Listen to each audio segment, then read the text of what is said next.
Hey guys, Matt Teifke here. I am the co-owner and broker of Teifke Real Estate, headquartered here in Austin, Texas. And we're here to talk about all things real estate. Let's dive in.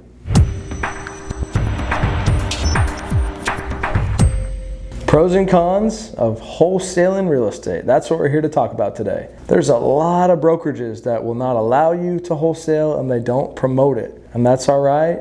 They have different goals and different structures on how they operate their business. But it's important to note that there's nothing that makes wholesaling illegal. A lot of brokerages will say that. Unfortunately, they don't understand. Maybe they've never done it. But there's a way to do it correctly. And today I want to talk about the pros and cons of wholesaling. So the cons, let's start out with, there's not many in my opinion. It's a tool that you have. Some property owners don't want to list their property.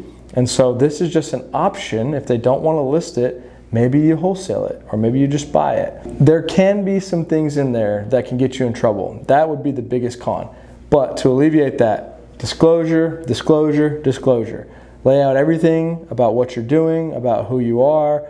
You have the ability to assign the contract per the agreement. If you write your name or whatever entity is the buyer, and directly after that you write and or assigns. That then gives you the ability to assign the contract. Then what happens is you have a new contract with the end buyer that you have them sign. And the tricky thing is you have to match up all the timelines. So let's say you have 10-day due diligence period on your first contract.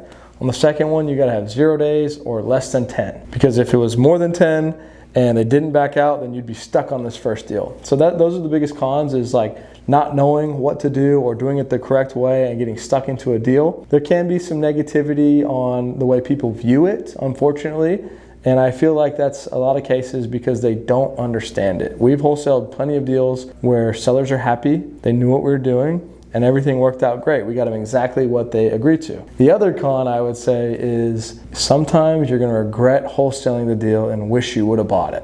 That's about it. We've wholesaled deals and we made really good fees on them, and looking back, we wish we still own those properties. So ultimately, you're making a quick fee, but you're not getting all the benefits of real estate, such as the monthly income and the appreciation over the long run. Pros, I would say there's so many. You're adding a new tool to be able to get deals done. You're adding an option, like I said earlier, to get a deal done if somebody doesn't want to list with you. You get to build a database of investors where you're sending them off-market deals. You can potentially partner with those guys. Even if you wholesale it, you can wrap your wholesale fee into equity, and you guys are buying that together. And ultimately, I say, don't fall into the trap of not learning about wholesaling and thinking that it's illegal. Even if you're not going to wholesale yourself, you should get to know who the wholesalers are, because they're finding a lot of opportunities that most agents aren't, because they're doing things that most agents don't want to do, which is ultimately, in a lot of cases, the hard work. They're door knocking, they're cold calling, they're sending mailers, they're drumming up off-market opportunities. It's extremely valuable to have it as a tool, to have connections, to find these off-market deals, and to be able to utilize it to make money in the real estate business. I would say if you're thinking about wholesaling, dive in, learn as much as you possibly can, talk to as many people as you can. There's tons of education out there. There's a lot of people doing it. And any way we can help, we're here. We're here to be a resource.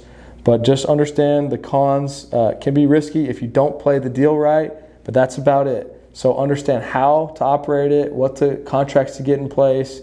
The second contract that I talked about, sometimes people have their own attorney draw those contracts up. We have our own versions of these that we're happy to share. Reach out anytime and go dig up some opportunities. Have a great day, guys.